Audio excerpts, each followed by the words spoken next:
Good morning guys, ito ang aking day 3 Canela Vienna. Kumakain kami ng breakfast dito. Ayan, meron kaming pansit canton, hotdog, itlog, tas meron ding sardinas, tsaka natirang noodles, chicken noodles.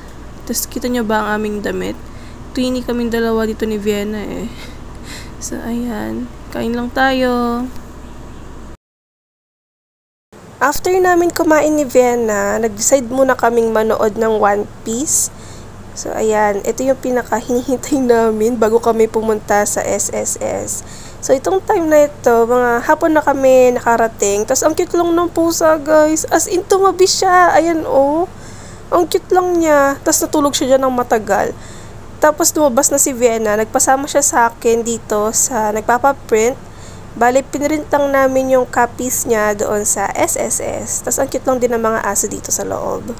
Natapos na rin kami ni Vienna dito sa pag-asikaso sa SSS. Tapos, naka-all black pa kaming dalawa. At dito pala guys, yung SSS branch.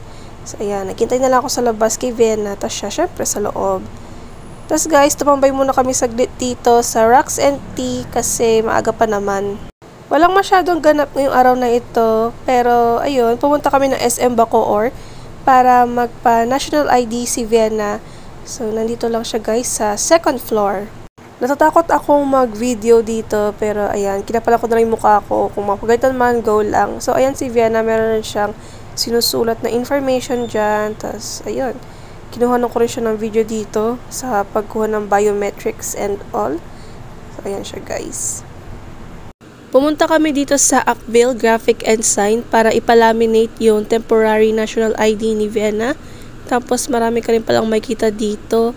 So yun, nakaka-amaze lang kasi akala ko walang ganito. Mga sa taas lang ganon.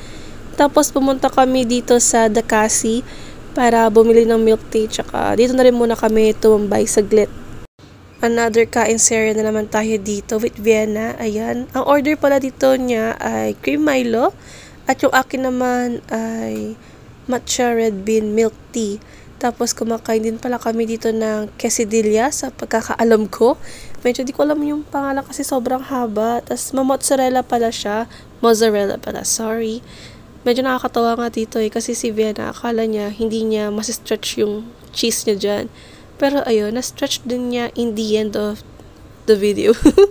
So ayan, masarap siya guys. Sana meron ding Dakasi dito sa Tarlac. Kasi ang sarap ng mga milk tea nila guys. Tapos nag-dinner pala kami dito sa Tokyo.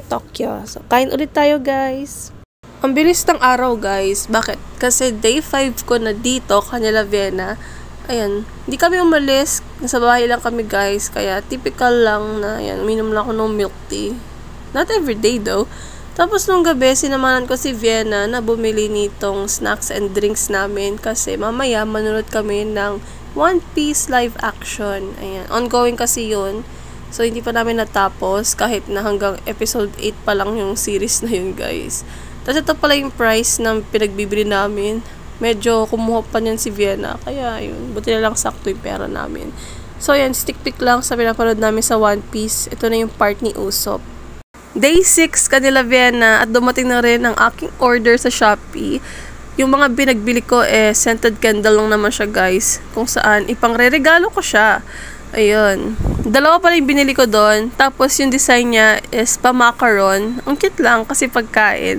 First time ko lang makita ng ganun. As in. Though meron naman nakita pero sa video lang. Pero ito, live. Ayan. Thank you pala kay seller kasi meron siyang pa-freebie na 3 durian candy. Ayan, o diba? Tapos ito guys, ang aking binili. Yung mga scent niya is tea scent. Tapos yung isa is coffee scent. So, ayan. Mabango siya guys kahit nasa packaging. So, ayan. Ang cute lang. Thank you seller. Umalis pala sila mamaan. So, nung pagdating niya, ayan, sinamanan ko siyang bumili ng mga pagkain ng pusa kasi paubos na ang pagkain nila Vinci. Happy Sunday! Nabuo ko na rin guys ang 1 week ko dito Canela Vienna.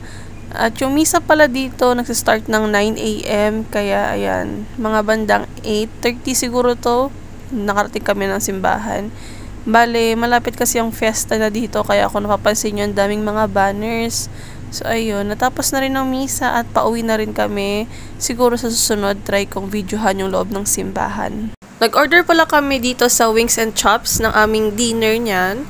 Dagdag dinner ba, ganon. So, pinili namin is yung spicy original tsaka honey spice. So, dito ko na e-end guys ang ating vlog.